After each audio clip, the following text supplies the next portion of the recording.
Você está no Rompendo Barreiras Podcast. Rompendo Barreiras Podcast. Um espaço de inclusão E protagonismo das pessoas com deficiência. Olá, sejam muito bem-vindas, bem-vindos e bem-vindes a mais um episódio do Rompendo Barreiras Podcast, onde falamos sobre inclusão, acessibilidade e experiências de vida de pessoas com deficiência.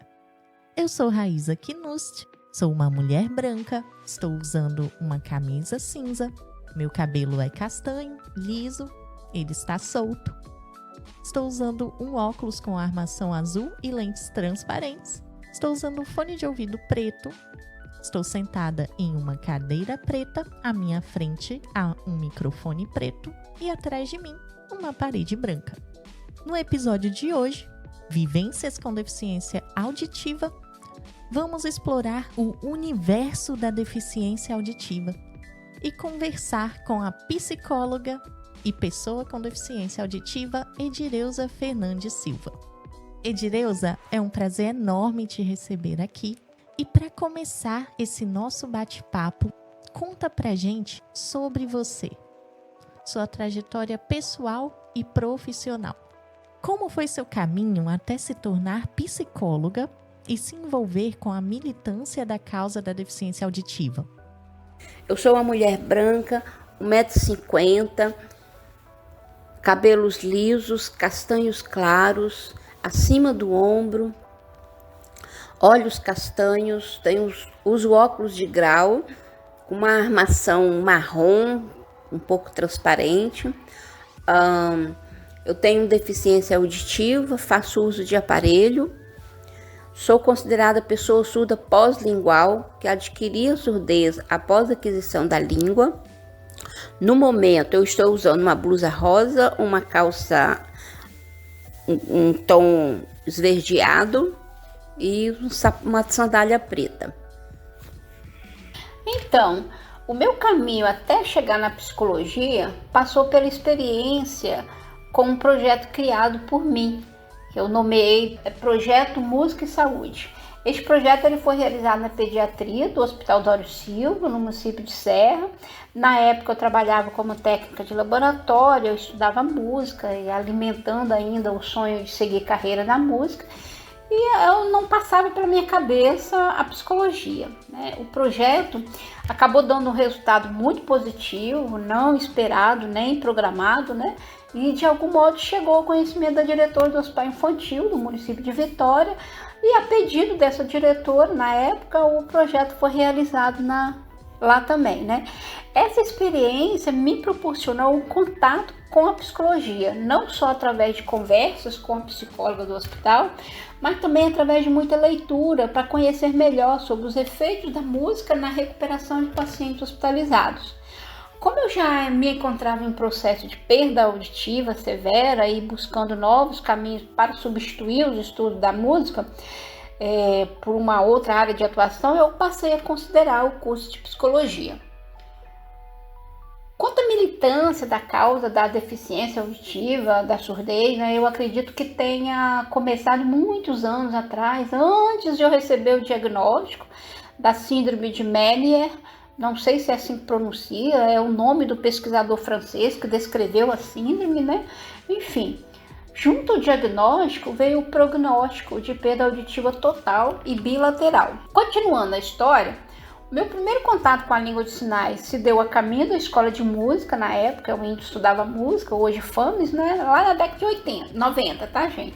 Aí eu sempre pegava o mesmo ônibus e um grupo de pessoas ficava ali antes da roleta conversando e riam. Eles conversavam e riam sem dar uma palavra. A minha ignorância viu a língua de sinais como arte de falar com as mãos. Como sempre, né? Fui muito ligada à arte, eu ficava admirando o grupo que tinha aquele talento. E aí eu comecei a procurar, inocentemente, a escola de arte que ensinasse aquela arte. Óbvio que nunca encontrei a tal escola, eu demorei a descobrir que aquela forma de comunicação era uma língua da qual as pessoas surdas lutaram por décadas para terem seu direito de se comunicarem na sua língua de conforto. Outra situação que me marcou muito foi quando eu conheci um rapaz surdo no município de Santa Maria de Jetibá. Ele não teve acesso à língua de sinais e tinha sua própria forma de interagir com seus familiares e com a comunidade. Na época, Libras não eram reconhecidas ainda, né? Não tinha, enfim, na década de 90, né? E aí, ao tentar interagir com ele, eu descobri que ele não teve acesso à educação como deveria ser de direito, né? Estudou só os primeiros anos da escola primária, eu acho que até a 4ª ou 5ª série, eu não lembro, na época, né? E para que eu entendesse o motivo dele preferir trabalhar na roça do que ir para a escola, porque ele tentava me explicar e eu não conseguia entender, primeira ali tentativa, né? Ali a barreira comunicacional estava muito presente, foi muito marcante, e aí ele resolveu desenhar no chão. Aí desenhou uns alunos em grupo, em atividade, e ele isolado em uma mesa da sala. E também sinalizou ali que a professora batia nele, que o chamava de burro. E aí eu fiquei muito incomodada e questionando como que se nega a uma pessoa o acesso ao conhecimento. Aí naquele momento eu prometi para mim mesma que se um dia eu pudesse realizar o meu sonho de fazer faculdade, eu iria tentar fazer alguma coisa voltada para as pessoas surdas. Eu não tinha a mínima ideia do que seria, mas eu ia encontrar alguma coisa para fazer. Enfim, aí fiquei muito tempo pensando que além dele, né, deveria ter muitas pessoas surdas no Brasil, na mesma situação, sem nenhum acesso à educação. E eu sempre carreguei comigo a ideia de que a educação liberta, dá autonomia de decidir sobre si. Eu nunca esqueci desse rapaz. Depois de alguns anos, eu passei por uma outra experiência com uma pessoa surda no ônibus, de novo no ônibus. Ele sentou do meu lado, me perguntou as horas, eu me enrolei toda sem saber como responder, senti muita vergonha por não informar, por não saber, né, informar. Enfim, o básico de uma comunicação, que eu saberia responder em inglês, eu não sabia responder para ele, né? E aí isso me gerou mais um questionamento, né? Como que pode eu me esforçar para aprender uma língua de outro país e não conseguir sequer dar um bom dia para uma pessoa do meu país que faz uso da língua de sinais? Tinha alguma coisa errada aí. E aí aquele cômodo volta tudo de novo, né? E a partir daquele dia eu voltei a procurar o curso de língua de sinais. Agora já sabendo que nada tinha a ver com a mera arte, né? Afinal, se não me engano, somente na década de 90 que a língua de sinais deixou de ser proibida no Brasil. Eu estava justamente no final da década de 90. Aí, a título de informação, né, a proibição da língua de sinais se deu em 1880, no Congresso de Milão, onde foi decidido que o modelo de educação para os surdos seria o oralismo puro, ou seja, as pessoas surdas seriam obrigadas a aprender a falar. Por isso eu não achava o curso desta língua, né? Enfim. E aí, finalmente, pouco depois de iniciar a graduação de psicologia, comecei meu primeiro curso de Libras, no CRPD, Centro de Referência de Pessoas com Deficiência, que funcionava em Goiabeiras, em Vitória. Se não me engano, foi o primeiro curso de Libras aberto ao público, após o fim da proibição da língua de sinais. Era gratuito. Foi um período que o governo começou a promover as escolas, antigamente chamada oral e auditiva, ofereciam um curso. Começou também, logo depois do CRPD, eu acho que foi primeiro, começou a surgir novos cursos nas escolas chamada oral e auditiva, que era uma escola que dava suporte, né, educacional para as pessoas surdas e também orientações para os familiares, né, de pessoas surdas. Enfim, eram escolas que antigamente funcionavam exatamente para dar a educação do oralismo puro, porque essas escolas oral auditivas, elas foram, como é que eu posso dizer, são originadas daquele período da proibição da língua, enfim, da língua de sinais, né? E aí, esse curso CRPD, então, eu acho que foi o primeiro que foi aberto ao público, né? Após o fim da proibição da língua aqui no Espírito Santo, né? O primeiro curso aqui no Espírito Santo. Uma amiga da faculdade que eu havia comentado com ela o meu desejo de aprender Libras, né? E se não me engano foi em 2006, no meu primeiro período de faculdade, que que ela ficou sabendo do curso, me chamou para fazer junto, e a gente começou juntas, mas ela parou e eu continuei. Durante o curso, eu perturbei bastante o professor de Libras, Flávio, e o intérprete César, que foram muito acolhedores e com muita paciência com as minhas perguntas, né? Às vezes perguntas muito simplórias, né? De quem não tinha conhecimento nenhum sobre o universo surdo, né? E eles pacientemente me respondiam todas, sabe? Então eu sou muito grata a essas duas pessoas que foram um divisor de águas, até mesmo para que eu me reencontrasse com a minha identidade enquanto pessoa em processo de perda auditiva. Enfim, o intérprete, ele me indicou a revista Fenés. Eu assinei a revista na época, também me indicaram o livro, Como é Ser Surdo. Esse livro era de uma autora tcheca, não vou lembrar o nome dela. E a partir desse livro, eu comecei a ler, continuei lendo várias publicações, não parei até hoje, né? Aí comecei a ler sobre publicações sobre a surdez, comecei a procurar autores surdos, porque eu queria saber como que era a percepção dos surdos nesse universo de maioria ouvinte, né? Eu precisava ler produções realizadas, elaboradas, construídas por pessoas surdas. Na época foi muito difícil, porque quase não tinha. Enfim, mas aí continuei lendo e aprendendo a interação com as pessoas surdas e continuo estudando e aprendendo, porque o aprendizado ele é contínuo, né? Muito interessante, Direuza, conhecer mais da sua trajetória. E o que a motivou a se aprofundar na área da surdez e na educação em direitos humanos? O que me motivou a me aprofundar na área da surdez e da educação dos direitos humanos? Bom, me aprofundei na temática por já ter sido alguns contatos com surdos, né? Já citei aqui algumas vergonhas que eu passei, não foi só essas, foram muitas outras mais, né? Por falta de conhecimento sobre o universo surdo, algumas situações já citadas. Enfim, eu iniciei o curso de Libras, começar o curso de Libras, ele foi crucial.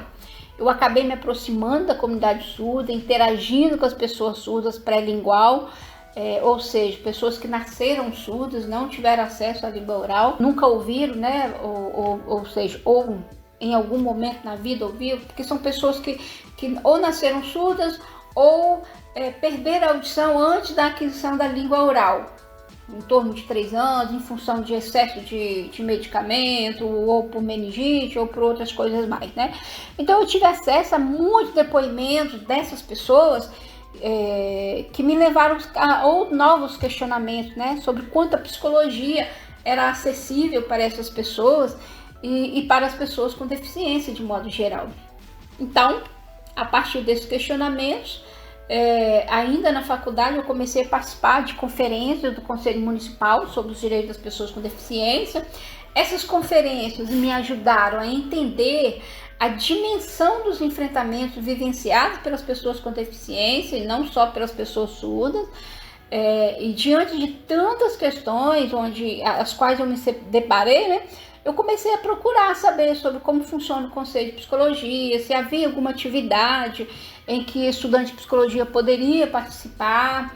E assim eu descobri que havia reuniões abertas, comecei a participar da Comissão de Educação, de Comissão de Saúde do Conselho Regional de Psicologia. E aí eu fui levando lá, nessas reuniões, eu levava as minhas inquietações sobre a temática de inclusão em psicologia.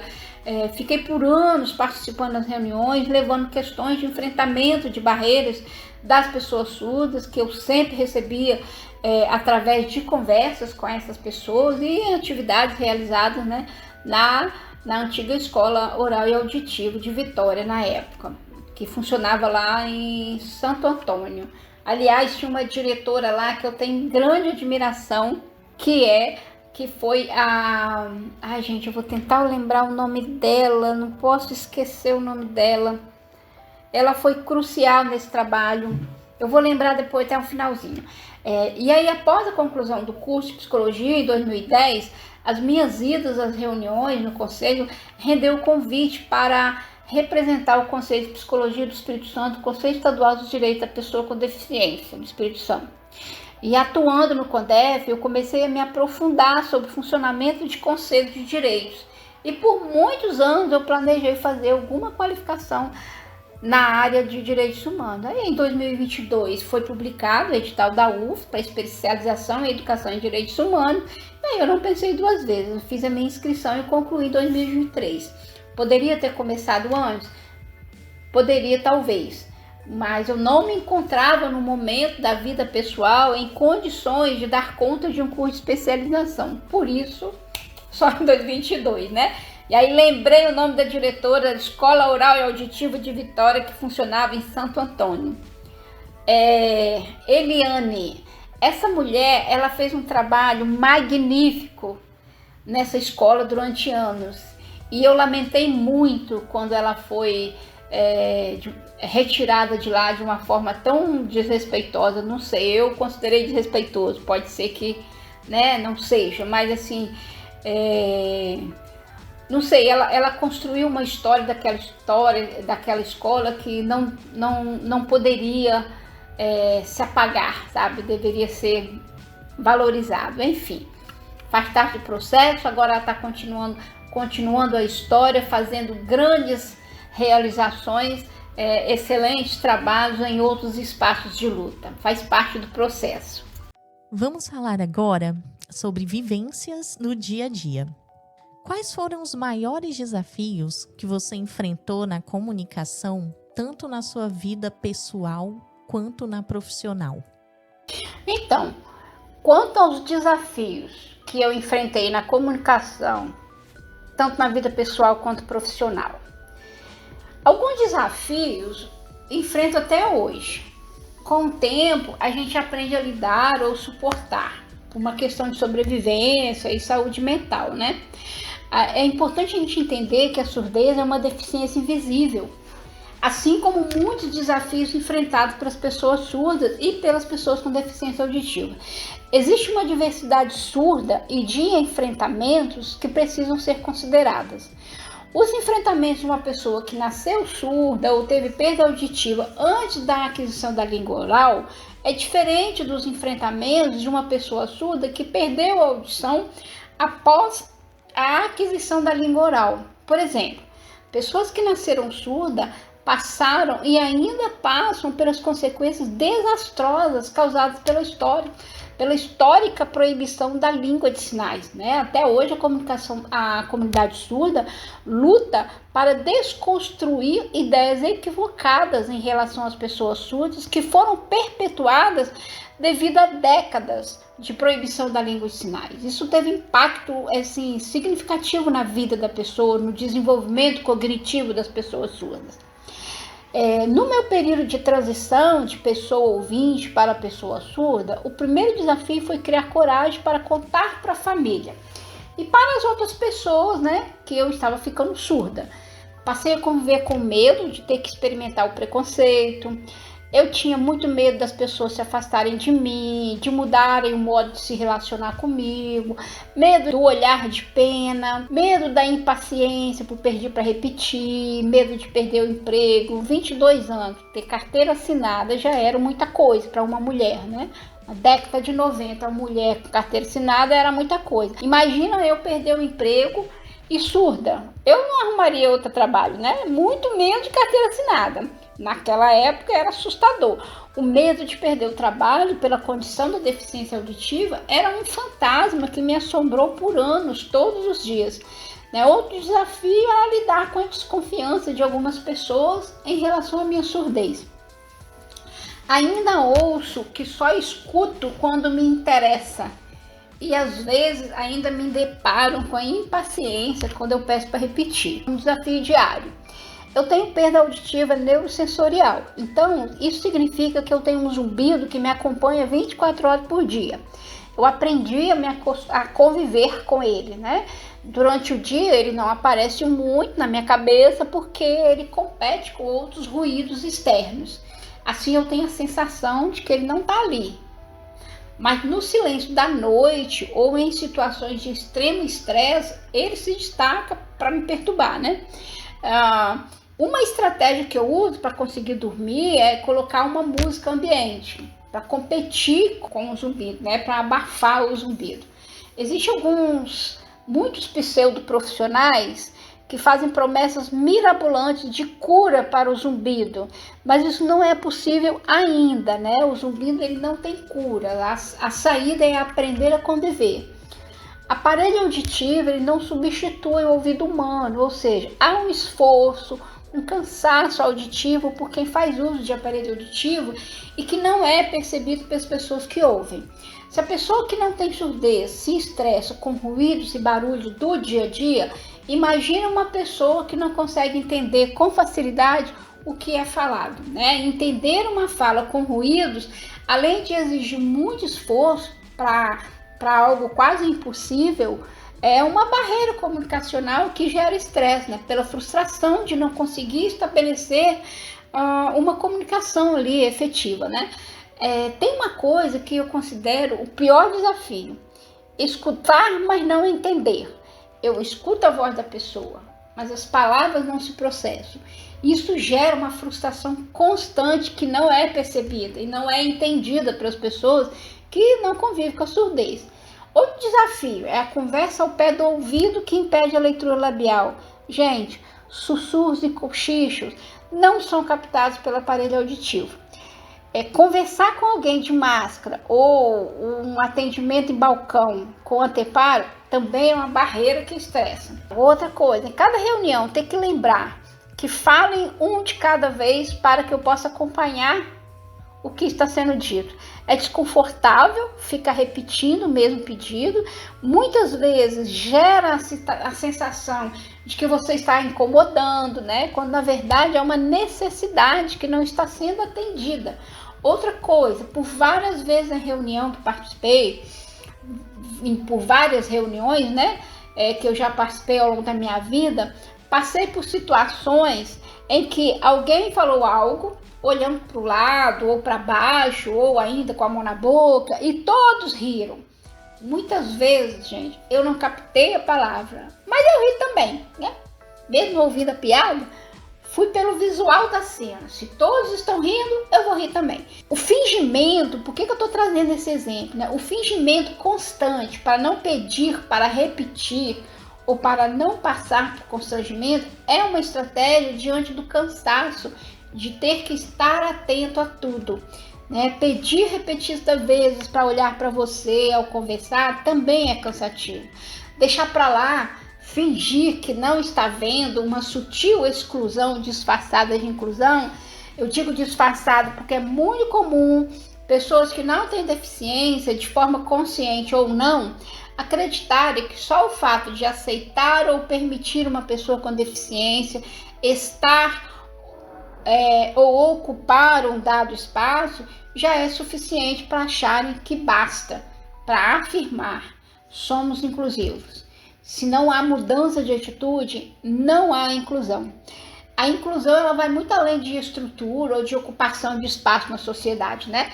Ela precisa gerar o sentimento de pertença. Não adianta uma pessoa com deficiência ocupar um espaço se ela, por vezes, tem sua fala negada ou invalidada com base na deficiência.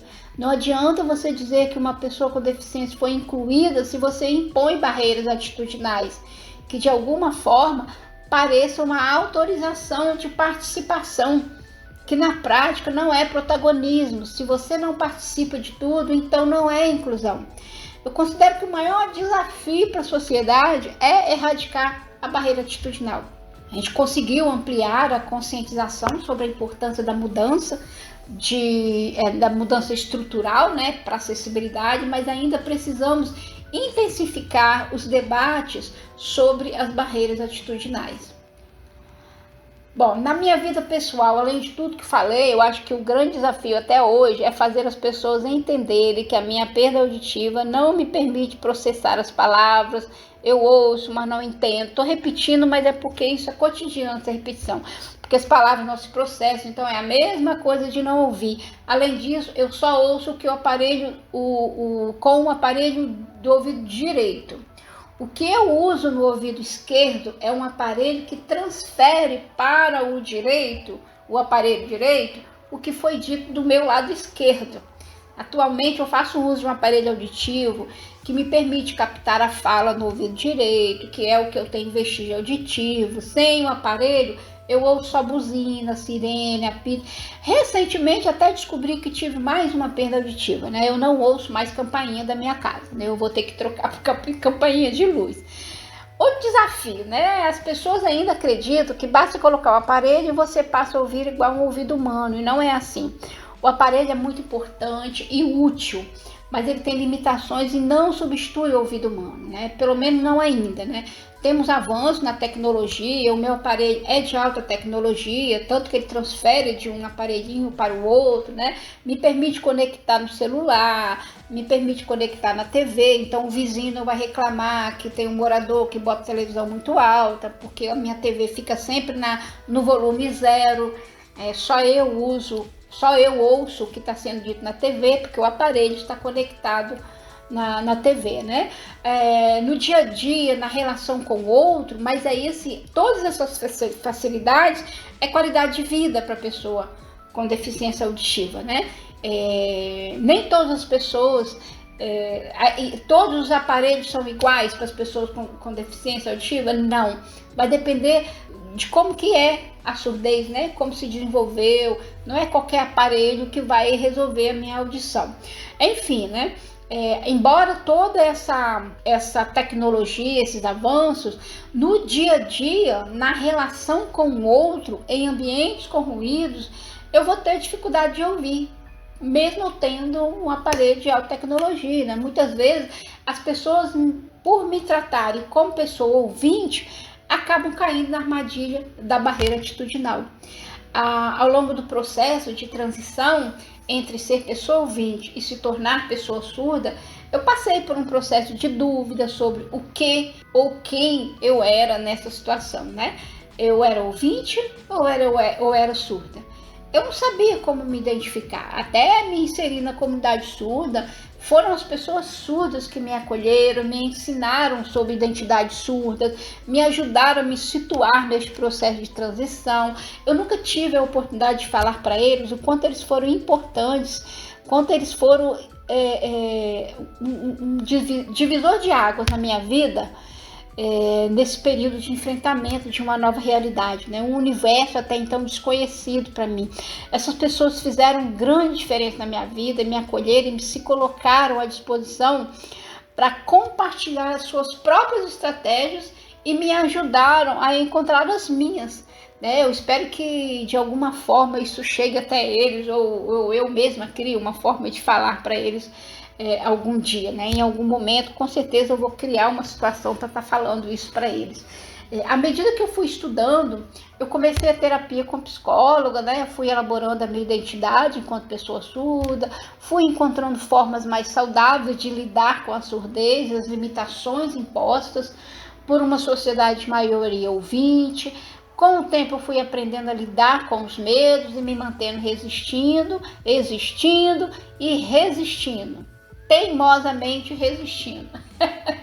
Na profissão de psicologia, sempre atuei como autônoma, no atendimento clínico, já estava bem resolvido com a surdez, e quando eu comecei a atender, né, eu sempre informei as pessoas no primeiro atendimento que eu sou pessoa com deficiência auditiva, que faço uso de aparelho, eu nunca tive problema, mas na relação com outros profissionais de psicologia, tive e ainda tenho alguns enfrentamentos que ocorrem, ou por desconhecimento sobre a surdez, ou por ideia capacitista mesmo, né, em relação às pessoas com deficiência.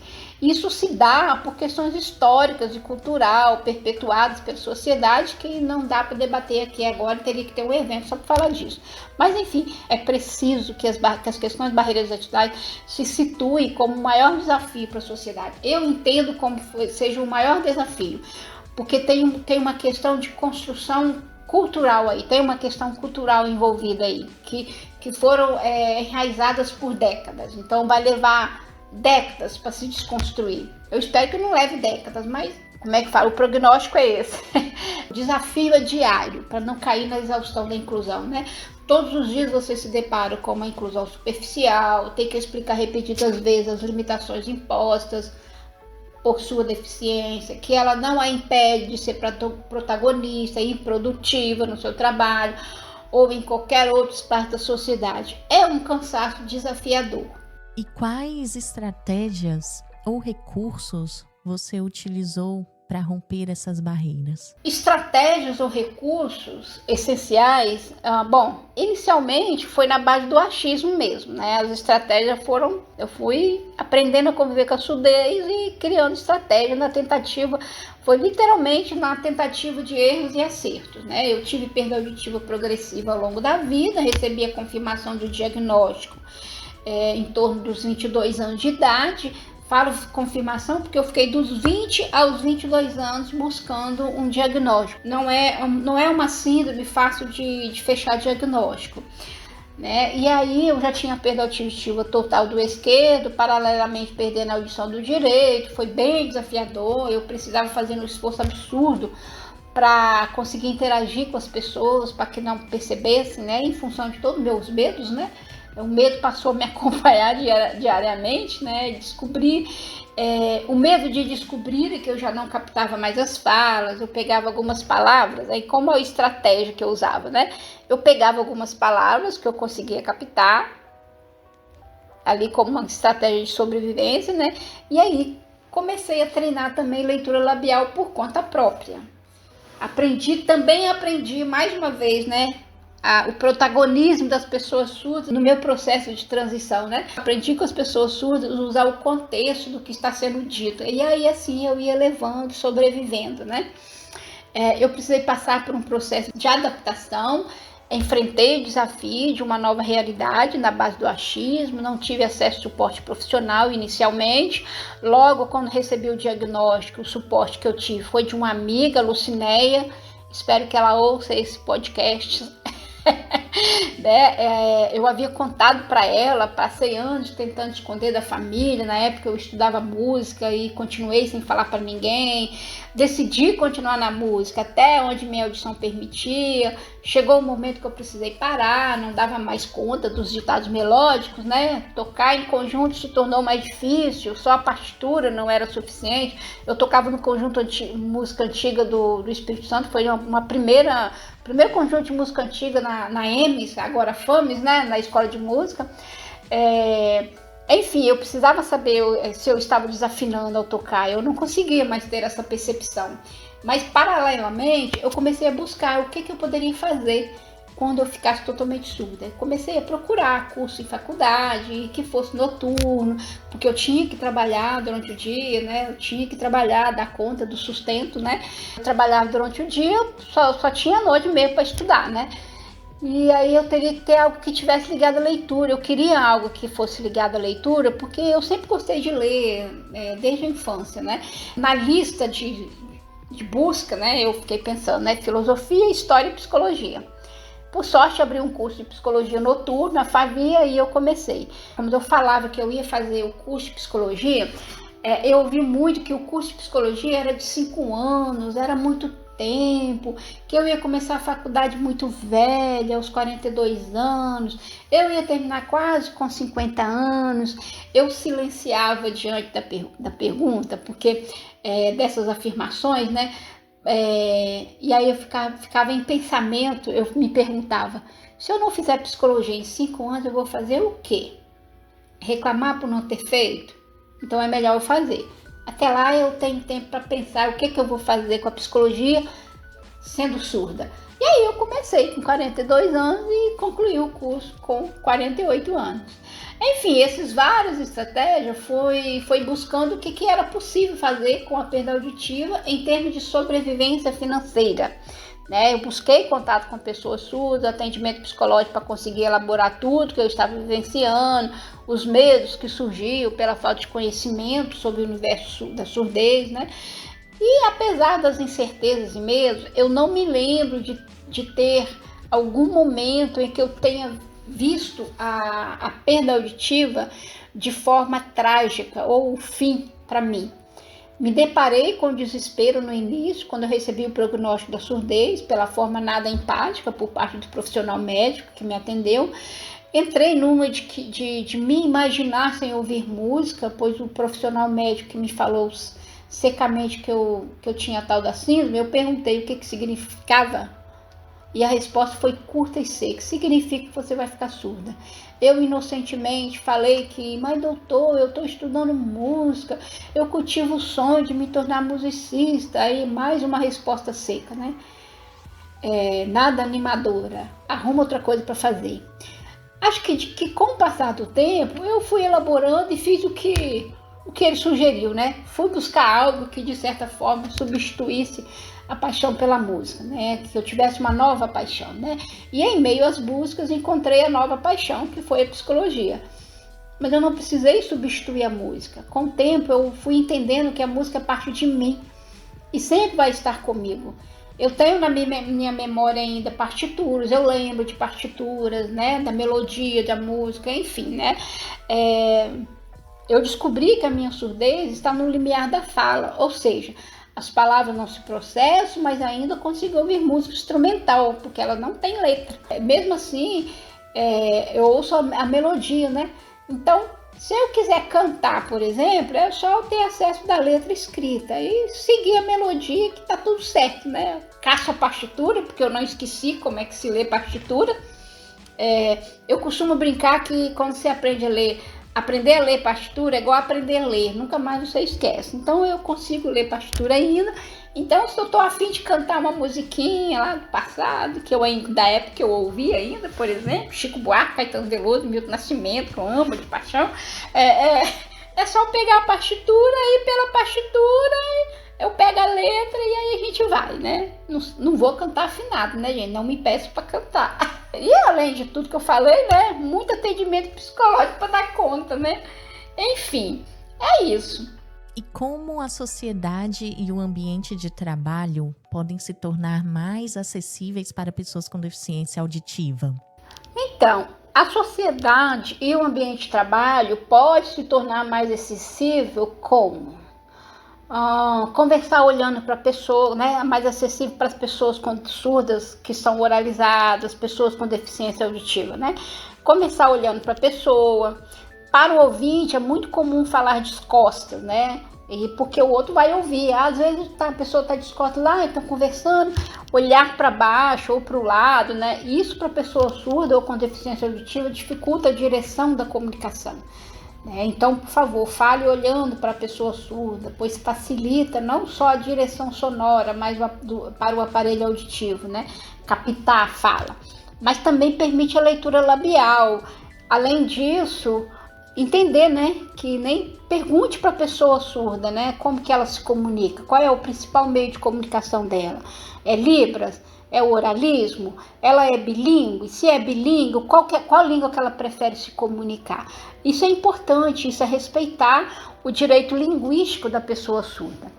Outra coisa, quer chamar uma pessoa para uma conversa, acene em direção ao olhar dela, ela vai entender que você está querendo conversar com ela.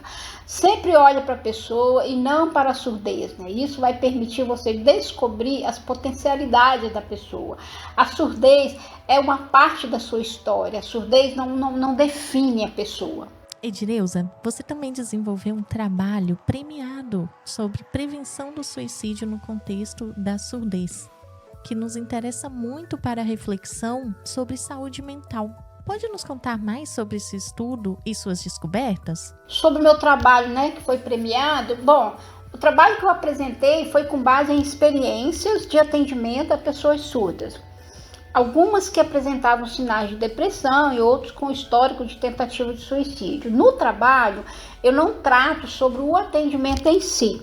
O objetivo específico desse trabalho foi despertar nos profissionais de saúde mental, principalmente psicólogos, né, o interesse em desenvolver estudos e práticas que possam ampliar o acesso a este grupo, considerando a diversidade, a singularidade do sujeito surdo, né? A ideia era provocar reflexão quanto à necessidade de pensarmos promoção de ações de prevenção de suicídio que possa alcançar as pessoas surdas e as pessoas com deficiência auditiva e também as pessoas com deficiência de modo geral, né? Despertar esse olhar para esse grupo ainda invisibilizado. no que tange à prevenção do suicídio. Isso lá em 2018, né? Hoje a realidade é outra. Foi bem ampliado isso, precisamos avançar, mas já houve uma melhora significativa. É importante que as pessoas entendam a comunicação do SUS numa perspectiva de política de direito, né? A comunicação por meio da língua de sinais, ela não é uma questão meramente orgânica, mas social e cultural. A língua visual espacial é a língua das pessoas surdas que fazem uso da língua de sinais. No caso do Brasil, a Libras, né? A língua oral e auditiva é a língua das pessoas ouvintes, são línguas diferentes, com estruturas gramaticais próprias. É preciso respeitar isso, né? Assim como se respeita a língua francesa, o japonês e entre outras línguas, né? Sobre meus estudos e descobertas, nunca parei para pensar nisso não, né? Mas a minha experiência em atendimento às pessoas surdas é que a sociedade, né, e também estudo, muita leitura, a realização desse trabalho me provocou muito mais leitura também sobre essa questão de saúde mental, né? A minha experiência de atendimento às pessoas surdas é que a sociedade tem muito o que aprender com essas pessoas. Isso é um fato. Que profissionais psicólogas e psicólogos precisam se interessar mais sobre o universo surdo, entender que a questão não é simplesmente atender com a presença de um intérprete, é preciso ter conhecimento sobre o universo surdo, né, para além do intérprete, né, é preciso ser conhecido, ter um entendimento sobre o universo surdo, a diversidade surda, a cultura surda, é preciso debater sobre a presença do intérprete no atendimento às pessoas surdas, que tem como meio principal de comunicação a Libras, refletir até que ponto isto é o tratamento em igualdade de condições, né?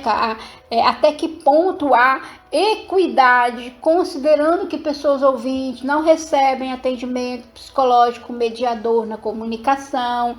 Profissionais psicólogos precisam ver a pessoa além da surdez. Eu acredito que isso perpassa pela busca de conhecimento sobre a língua de sinais também, né? Para além de tudo que eu já citei aqui, né? Entender a diversidade surda e também considerar os atravessamentos quando se trata de pessoas surdas, pessoas com deficiência. Os atravessamentos, no termo que eu falo dos enfrentamentos, né? Considerar a interseccionalidade na perspectiva social. Uma mulher surda, ela tem, além do enfrentamento capacitismo, ela também enfrenta ali a questão de gênero. Uma mulher surda e preta, ela tem ali um atravessamento dos enfrentamentos de discriminação, né? As múltiplas formas de discriminação precisam ser consideradas quando se trata, porque as pessoas surdas, quando chegam no consultório, ela não traz ali o seu descontentamento por ser surda. Muitas vezes o seu descontentamento, muitas vezes não. O seu descontentamento são as barreiras enfrentadas cotidianamente, tanto na família, na sociedade de modo geral, no âmbito familiar, no âmbito do trabalho, em todos os espaços da sociedade, né? Então isso precisa ter esse cuidado de buscar conhecimento. Não é só colocar o intérprete ali, e aí senão você acaba correndo o risco de um intérprete ficar te ensinando sobre o universo surdo. A escuta tem que ser direcionada à pessoa surda e não ao intérprete, entende? Então, tem umas nuances aí que ainda precisam ser debatidas, exaustivamente debatidas. Estamos avançando? Estamos, mas eu acho que a gente precisa ainda pensar, buscar, identificar aí onde que a gente pode avançar mais nesse processo, né? Enquanto sociedade que, de fato, almeja uma inclusão. Que a inclusão aconteça, né? Porque atualmente não é inclusão. Recentemente eu escutei falar que inclusão plena é um pleonasmo, mas às vezes é preciso falar, repetir esse pleonasmo para destacar que a inclusão ainda não existe, né? Porque o pleonasmo, porque ou tem inclusão ou não tem, né? Mas infelizmente, às vezes o pleonasmo se faz presente para demarcar que a inclusão ainda não existe de fato, né? Vamos falar também sobre comunicação e acessibilidade linguística. Qual é a importância da tradução e interpretação em Libras português para inclusão social e acadêmica de pessoas surdas? A presença de um intérprete de Libras para interpretação Libras português como forma de inclusão social e formação acadêmica precisa ser entendida como um direito linguístico da pessoa surda, que tem como meio principal de comunicação a Libras, uma língua legalmente reconhecida em nosso país, com regras gramaticais e influência cultural, como qualquer outra língua. No entanto, é importante a compreensão de que a inclusão das pessoas surdas não se faz unicamente com a presença dos intérpretes. É necessário conhecer sobre a diversidade surda, e isso implica em entender que nem todas as pessoas surdas fazem uso da Libras. O espaço acadêmico precisa gerar o sentimento de pertença do estudante em formação. Não basta um único intérprete para todas as aulas de disciplina. Não é raro ter apenas um intérprete para dar conta de interpretar todas as disciplinas. Isso tem implicações no rendimento do aluno.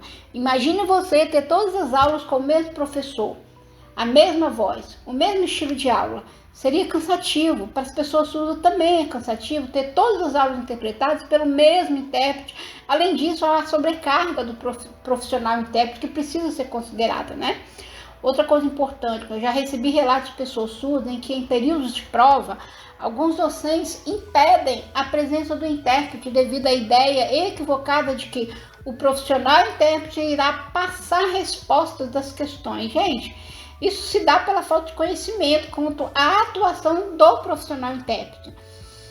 Nas correções das provas discursivas é também outra questão, As provas discursivas, precisam considerar, na hora das correções, quando os docentes forem fazer a correção de uma prova discursiva, é preciso considerar que o português é a segunda língua da pessoa surda sinalizante, Outra coisa que eu quero destacar é a importância da participação do profissional intérprete no plano pedagógico. Isso é extremamente importante, faz grande diferença para o docente, para o intérprete, para o aprendizado do aluno surdo.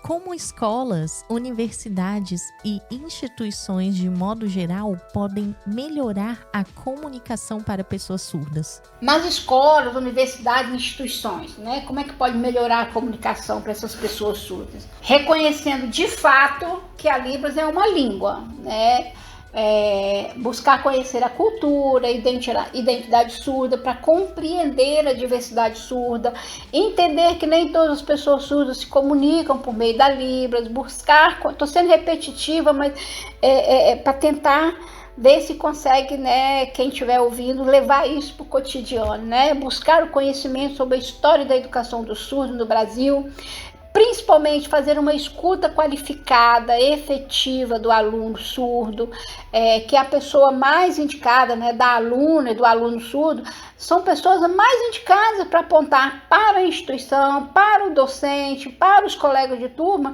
o que de fato ele precisa para se sentir incluída, sentir-se pertencente naquele espaço que ele está ocupando, Quais os principais desafios ainda existentes no acesso à informação e à saúde mental para a população surda? Os principais desafios, no acesso à informação e à saúde mental da população surda, eu considero que seja a barreira comunicacional. E eu nem me refiro só ao acesso a Libras. As informações para as pessoas surdas ainda não chegam em sua totalidade. Existe uma barreira atitudinal por parte dos ouvintes por acharem que basta um resumo da informação devido à equivocada ideia de que pessoas surdas têm dificuldade de compreensão ou não precisa saber de tudo. Isso é capacitismo, gente. Então, assim, na verdade, se trata de barreira linguística imposta para as pessoas, capacitismo, a barreira linguística, que foi instituída aí por um modelo social de maioria ouvinte que não valoriza ou não reconhece a língua de sinais. Isso é a cultura ouvintista, Então, isso se dá pela visão generalista em relação às pessoas surdas, né? Como se todas as pessoas surdas fossem iguais, como se vivenciassem a surdez da mesma forma. Isso gera a atitude de não considerarem a diversidade surda. Ainda se tenha a ideia de que todas as pessoas surdas fazem uso da língua de sinais. Isso é um grande equívoco que gera muita barreira de acesso à informação e aos cuidados da saúde mental dessas pessoas. Falando de saúde mental, ainda é muito comum as pessoas surdas, ao procurarem um atendimento na saúde, por exemplo, o profissional médico, a enfermeira ou quem quer que seja que for atender no âmbito da saúde, e não só na saúde, mas também aqui em outros espaços da sociedade, quando a pessoa surda está acompanhada por alguém que vai ali fazer a mediação da comunicação, sendo intérprete ou alguém de confiança da pessoa surda, geralmente um familiar também, ou intérprete de confiança dessa pessoa, as pessoas se direcionam ao intérprete e não à pessoa surda, né? E aí vem a pergunta, afinal de contas, né? Quem é que está sendo atendido? Eu, pessoa surda, ou acompanhante? Ou intérprete, né? Ou que seja lá o mediador. Isso precisa ter esse cuidado. Então, quando for atender uma pessoa surda, por favor, direcione o seu olhar para a pessoa surda. A pessoa que está ali mediando, ele só está sendo ali a voz do surdo para se comunicar com você. Então, tenha isso em mente, leve isso para a vida. Outra coisa, escassez de profissional na área de saúde com qualificação para o atendimento de pessoas surdas, que também é um desafio. Uma pessoa com qualificação para atendimento das pessoas surdas, que sabe Libras, por exemplo, ele vai se direcionar direta, não só a pessoa que sabe Libras, né? Se ele tem todo esse conhecimento, o profissional ele vai se direcionar à pessoa surda. Uma pessoa que tem outra coisa, né? Qualificação para o atendimento de pessoa surda, que tenha conhecimento em Libras, para que a pessoa surda tenha a garantia de fazer um atendimento em equidade em relação às demais pessoas. Ele não depender de levar alguém com ele ter que providenciar uma pessoa para acompanhá-lo, para que o atendimento seja, como é que eu posso dizer, seja efetivo, seja de qualidade, né? É importante que o profissional saiba a língua de sinais. Eu acredito que o Estado de Direito precisa considerar a necessidade de concurso público com vagas específicas para profissionais que tenha domínio, que tenham conhecimento, que tenham o domínio da Libras. Atualmente tem uma política de contar ponto caso o profissional tenha curso de Libras. Mas assim, gente, até um curso básico de 80 a 120 horas de Libras vai pontuar esse concursado, né?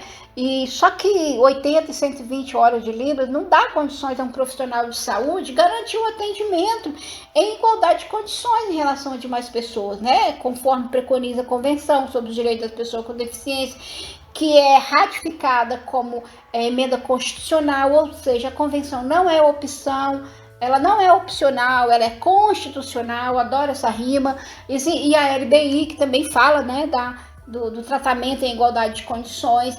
Então, a gente precisa pensar nisso, né? Vai abrir vagas de psicólogo, pontuar um curso de Libras básico para um profissional psicólogo, porque ele tem 80 ou 120 horas de Libras, isso não vai dar condições para um psicólogo dar um atendimento inclusivo para essa pessoa, né? Que garanta ali o seu respeito linguístico. É preciso pensar nisso, né?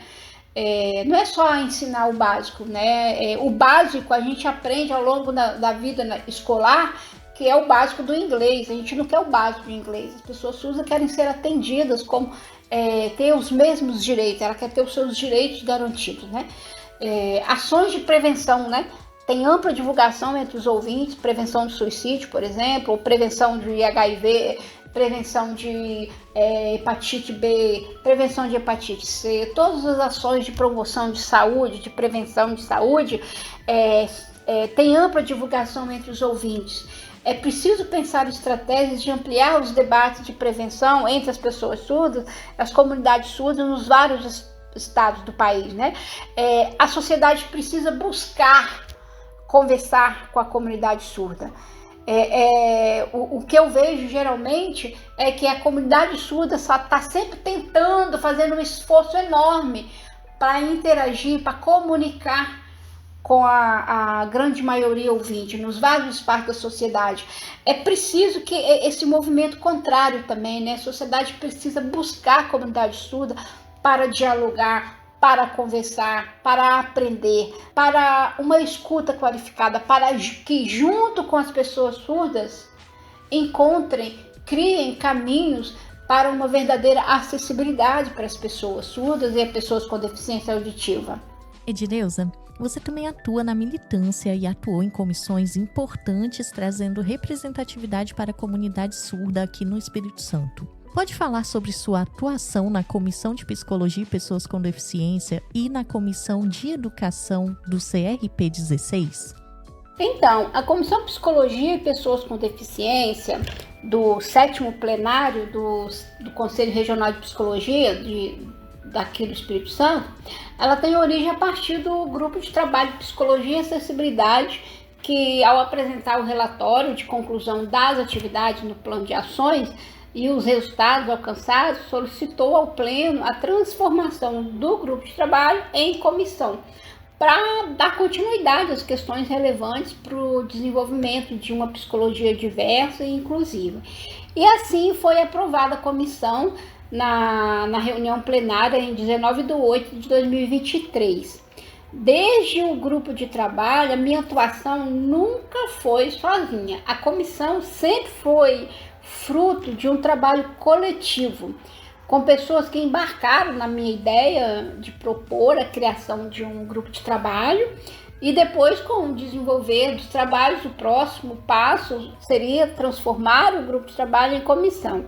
Aceitei compor a chapa quando fui convidada para o processo eleitoral em 2022, a chapa foi eleita e assim comecei a buscar profissionais psicólogos com deficiência para compor, né, o grupo de trabalho. Foi um desafio, porque eu não conhecia nenhuma psicóloga com deficiência, quer dizer, eu conhecia, mas não tinha contato telefônico, né, e aí eu fui buscando.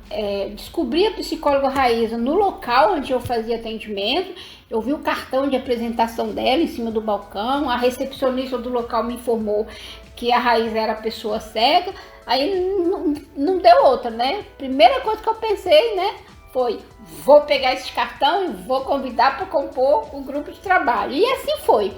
Raíssa, que nem me conhecia direito, né? A gente nunca tinha tido contato. Ela de pronto aceitou o convite para trilhar os caminhos na luta por uma psicologia mais inclusiva. Eu vibrei muito com o aceite dela, porque até então a gente era só eu no conselho, quando ainda era psicóloga colaboradora. Na gestão passada eu já era conselheira, na gestão 2018, né? Mas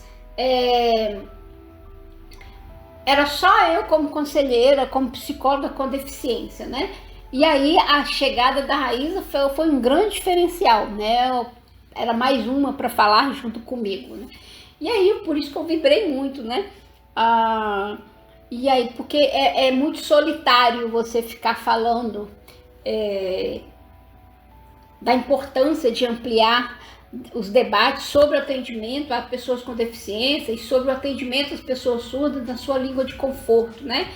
A psicologia, ela tem um compromisso social, o código de ética da psicologia é todo pautado nos direitos humanos, é por isso, inclusive, que as duas gestões do plenário, do 6º plenário, já no 5º plenário eu já estava lá como psicóloga colaboradora, então sempre foi ali uma proposta de evoluir nessa questão, né, dentro do conselho. E aí assim foi, né, e a partir de 2022, já com um grupo de trabalho formado, passa a ser conduzido por mim e a Raíza como psicóloga colaboradora. Convidamos uma psicóloga que não tinha deficiência, mas que atuava na temática, ela precisou sair por questões pessoais, e aí eu e Raíza nos mantivemos ali firmes, né, cumprindo o plano de ações elaborado por nós e aprovado pelo Pleno.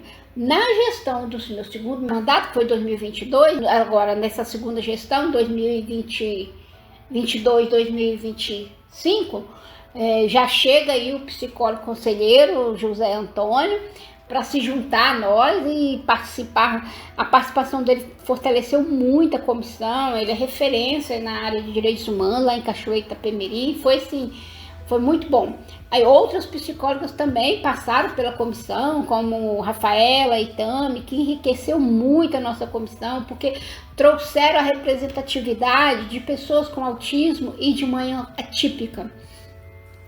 Então a gente encerrou o nosso mandato esse ano com uma comissão composta por uma pessoa cega, uma pessoa com deficiência auditiva, uma pessoa com autismo e altas habilidades e uma pessoa com tetraplegia. Olha que maravilha de composição, que diversidade legal, né? Começamos com 2 pessoas e chegamos a 4, ou seja, a minha atuação sempre foi coletiva, com pessoas que foram chegando para somar, compartilhando seus conhecimentos, fortalecendo ali uma proposta de uma comissão que atue, reforçando, né, ressaltando, fortalecendo a importância da participação das psicólogas com deficiência neste espaço, né, no espaço do conselho, que não é só um conselho que fiscaliza, mas que tem compromisso social. O Conselho de Psicologia, ele é também um espaço político importante para debate sobre direitos, né? E eu espero que a atual gestão reconheça e mantenha esta comissão em funcionamento, pois ainda há muito o que fazer e aprender com as pessoas com deficiência. Como você vê a representatividade de pessoas com deficiência auditiva na mídia, nas instituições e na sociedade em geral? Tivemos avanços quanto à representatividade das pessoas surdas na mídia. No Brasil, a TV Ines foi a primeira TV para surdos do país, criada em 2013, que buscava aí, né, que busca disponibilizar o conteúdo audiovisual acessível ao público surdo. Todo o conteúdo é bilíngue, a grade de programas inclui filmes, notícias, desenhos animados, programas de esporte, cultura e tecnologia. A TV Ines, ela foi a primeira emissora de televisão para surdos a transmitir uma Copa do Mundo de 2014. Em 2014, né? Também disponibilizou os desfiles das escolas de samba no Carnaval do Rio de Janeiro de 2018. Temos também na plataforma do YouTube um desenho animado em Libras, primeiro desenho animado do Brasil, né? Em Libras. O nome do desenho é Mim e as Mãozinhas. Esse desenho animado que acho que ainda se encontra no YouTube, ele foi lançado em 2019, então está muito recente, com certeza está lá. Foi voltado para crianças surdas e ouvintes, com o objetivo não só de entretenimento, mas também para promoção de inclusão, para divulgação da Libras, né, o aprendizado de Libras também. Temos também no streaming do Netflix o seriado Crisálida, que é um seriado brasileiro, a primeira série bilíngue em Libras e português no catálogo da plataforma. A série retrata o cotidiano vivenciado por pessoas surdas na família, na sociedade, né? Essa série ela promove narrativas que mostram a importância do contato com a língua de sinais, no caso do Brasil, né, a Libras, e que mostra como que a língua de sinais pode se transformar para ouvintes, pode ser transformador, né, para ouvintes e que se dispõe a mergulhar neste universo visual, né? Também tem um outro streaming, acho que é a Amazon Prime, apresentar o filme No Ritmo do Coração, entre parênteses, CODA, e aí CODA, gente, é Filhos Ouvintes de Pais Surdos, ok? Retrata aí a história de uma pessoa, única ouvinte na família. E aí este filme ganhou um prêmio do Sindicato de Atores de Hollywood. Tem outro filme que foi premiado com o filme Filhos do Silêncio, que foi outra indicativa legal, Filhos do Silêncio. Outra iniciativa legal também são os blogs de cultura surda, diversidade surda. Todos esses exemplos mostram o protagonismo das pessoas surdas, porque são realizados por pessoas surdas. né? Não é uma pessoa ouvinte falando sobre o universo surdo, é a pessoa surda sendo protagonista no filme, nas programações, enfim, muito legal. Mas assim, os canais da TV aberta precisam avançar, porque infelizmente a grande maioria não dispõe de janela em Libras em suas programações. Eu particularmente só vejo a TV Brasil com jornalismo, que tem intérprete, com programações, com todas as programações com intérprete de Libras, com janela de intérprete de Libras. Então, assim, é preciso repensar a acessibilidade para o público surdo nas mídias de TV aberta, por exemplo, né? Precisa pensar a promoção de protagonismo dessas pessoas. Não apenas reportagens esporádicas por pessoas ouvintes, falando de pessoas surdas, geralmente em datas comemorativas que tratam da inclusão e sem muita contribuição ali em termos de disseminação sobre a cultura surda, sobre a diversidade surda, né? Então, embora haja ali uma crescente representatividade, eu acredito que um dos desafios está a mídia tradicional de TV aberta, né, que ainda está longe de demonstrar interesse em criar conteúdos e espaços de programação, tendo ali a pessoa surda como protagonista. Quando eu falo que está longe de interesse, pelo menos até então, não demonstra estar focado nessa questão de ter pessoas surdas enquanto protagonista no seu como é que fala, no seu bloco de programação, não sei como é o termo que eles usam, né? Mas é por aí, a gente avançou, mas ainda a gente precisa caminhar um pouquinho mais.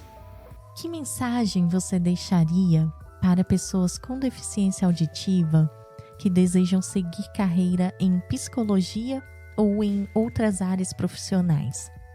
Considerando que nas instituições de formação, de graduação, ainda não são efetivamente acessíveis, e aí eu faço um destaque para barreira comunicacional e atitudinal como um dos grandes desafios, a minha mensagem que deixo para as pessoas surdas é: resistam, persistam e insistam.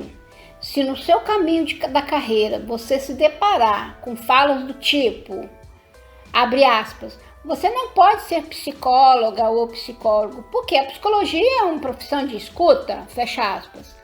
Não se deixe intimidar. Responda apenas que você escuta com um olhar, que costuma ser bem mais apurado do que uma pessoa ouvinte, que não costuma usar todo o potencial visual que o ser humano tem. E além disso, quem diz que escuta se limita à oralidade? Uma escuta efetiva envolve atenção, um olhar para o outro e os outros elementos, né? Além, né? Não é só a atenção, né? É a atenção e outros elementos para além do que é dito oralmente, né? Não permita que ninguém te faça acreditar que você não pode ser psicóloga ou psicólogo. A pessoa surda conhece bem as limitações que são impostas pela sociedade, não pela surdez. Ela conhece bem o seu potencial enquanto pessoa surda. Muitas das vezes um potencial que boa parte das pessoas ouvintes nem tem, nem desenvolve e nem se interessa em desenvolver. Portanto, pessoas surdas podem ser e estar onde quiserem. Essa é uma decisão exclusivamente da pessoa surda. Estudem muito, pois o conhecimento será seu subsídio para encontrar estratégias de enfrentamento das barreiras que sempre estarão presentes no percurso da sua jornada profissional e pessoal. O conhecimento vai ser seu instrumento para se defender de forma dialógica, de defender seu direito de ocupar todo e qualquer espaço na sociedade, independente da sua escolha do meio de comunicação, se pelo oralismo ou se pela Libras. E para concluir, não se esqueça, apropriem-se das normativas que regem a atuação profissional, Código de Ética Profissional e resoluções do Conselho Regional Federal de Psicologia e se mantenham atualizadas e atualizados na área que escolherem, né, atuar. É isso. Que conselho você daria para profissionais de psicologia que querem atuar de forma inclusiva com pessoas surdas? A minha mãe dizia que conselho, se fosse bom, a gente vendia. Então, assim, eu vou dar uma dica, vou dar uma orientação enquanto profissional psicólogo, né? Estudem sobre diversidade surda, sobre identidade e cultura surda, aprenda Libras, considerando que é direito da pessoa surda ser atendida na sua língua de conforto, interaja com a comunidade surda. Isto vai garantir que você não caia no erro de atender uma pessoa surda numa perspectiva ouvintista. E além de garantir um atendimento em igualdade de condições, conforme preconiza a LBI, a Convenção sobre os Direitos da Pessoa com Deficiência, jamais esqueça que o nosso Código de Ética Profissional Psicólogo é todo com base na Declaração Universal dos Direitos Humanos. A título de informação, né, eu trago aqui que o Conselho Federal de Psicologia publicou este ano 2 documentos orientativos para profissionais psicólogos atuarem pessoas com deficiência, o atendimento à pessoa surda no âmbito da saúde, além de 2 resoluções também tratando dessa mesma temática, né? Então, portanto, não corra o risco de cometer infração ética realizando atendimento de uma pessoa surda sem nenhum conhecimento sobre o universo surdo, né? Porque você vai correr o risco, com certeza você vai atender essa pessoa numa perspectiva de pessoa ouvinte, ela vai ser atendida como se ela fosse ouvinte. Isso e você vai estar gerando ali um sofrimento, quando na verdade não é esse o seu papel, né? Enfim, a gente tem um compromisso ético, precisa ter muito cuidado com isso. Então procure se informar, procure se qualificar, para depois começar a atender uma pessoa surda ou com deficiência auditiva. E para finalizar o nosso bate-papo de hoje, Edileuza, na sua opinião, o que ainda precisa avançar para uma inclusão mais efetiva das pessoas com deficiência auditiva no Brasil? Então, o que ainda precisa avançar, né, para uma inclusão aqui no Brasil, né? Já falei um monte de coisa, mas assim, eu acho que falta reconhecimento na prática cotidiana do direito, o reconhecimento do direito linguístico das pessoas surdas e com deficiência auditiva. A língua de sinais é reconhecida por lei, mas as pessoas ainda não a consideram como língua. Ainda hoje há discriminação contra a língua de sinais. A sociedade ainda vê a figura do intérprete não como profissionais, mas como alguém que está fazendo caridade ou como alguém que está fazendo um favor para as pessoas surdas. A Libras muitas vezes é utilizada sob uma perspectiva caritária. É comum pessoas buscarem aprender Libras sob uma perspectiva de fazer caridade, eu vou ajudar o surdo. Aí você dizer que as pessoas surdas precisam de ter os seus direitos garantidos enquanto cidadãos de direito, não é caridade, né? Saber falar Libras, conversar com uma pessoa surda que se comunica em Libras, não é favor, não é caridade, está fazendo mais que sobre obrigação enquanto cidadão. Pode parecer arrogante que eu estou falando isso, mas assim, é mais para reforçar ali que o direito de linguístico, né? Você tem o direito da língua do português, então a pessoa surda tem o direito da língua brasileira de sinais. É importante reconhecer a iniciativa de buscar o aprendizado, mas que seja por entender a importância de fazer parte do processo de inclusão como direito de todas as pessoas, inclusive as pessoas surdas, né? Então falta ali, eu acredito que ainda falta políticas públicas voltadas às pessoas surdo-cegas, que é uma coisa que ainda falta evoluir no que diz respeito à inclusão no Brasil. Acredito que isso se dá, eu não diria falta, eu acho que, para não ser muito dura, né, eu acho que tem uma carência gigante, uma lacuna gigante a ser preenchida aí, quanto a políticas públicas para pessoas surdo-cegas. Eu acredito que isso se dá um pouco pela carência de dados sobre as pessoas surdo-cegas no Brasil, o que dificulta a visibilidade dessas pessoas. Acredito que o grande desafio, que não só impactam na vida das pessoas surdas, mas na vida de todas as pessoas com deficiência, que são as barreiras atitudinais, porque é desafiador. E aí, por que é desafiador, né? É desafiador porque a barreira atitudinal, ela foi historicamente construída e culturalmente construída. Então, se você desconstruir o que é visto como cultura, é um grande desafio, porque o que é visto como cultura, ela fica enraizada no comportamento, né? Nas atitudes das pessoas. Então, isso requer ali muitos debates, né, sobre a desconstrução de barreiras atitudinais que muitas vezes são vistos como culturais e que na verdade são extremamente capacitistas. E hoje eu recebi a psicóloga Edireuza Fernandes Silva. Edireuza, muito obrigada por compartilhar sua história, sua experiência e suas reflexões. Tenho certeza que nossos ouvintes saem desse episódio de hoje muito mais informados e com muitos aprendizados. E assim encerramos mais um episódio do Rompendo Barreiras Podcast. Meu agradecimento especial à psicóloga Edireuza Fernandes Silva por compartilhar sua trajetória, aprendizados e reflexões sobre vivências com deficiência auditiva. Se você gostou desse episódio, não esquece de deixar o seu like e compartilhar com todos os seus contatos. O Rompendo Barreiras Podcast é um projeto realizado com recursos do Funcultura, da Secretaria da Cultura, Governo do Estado do Espírito Santo. Até o próximo episódio!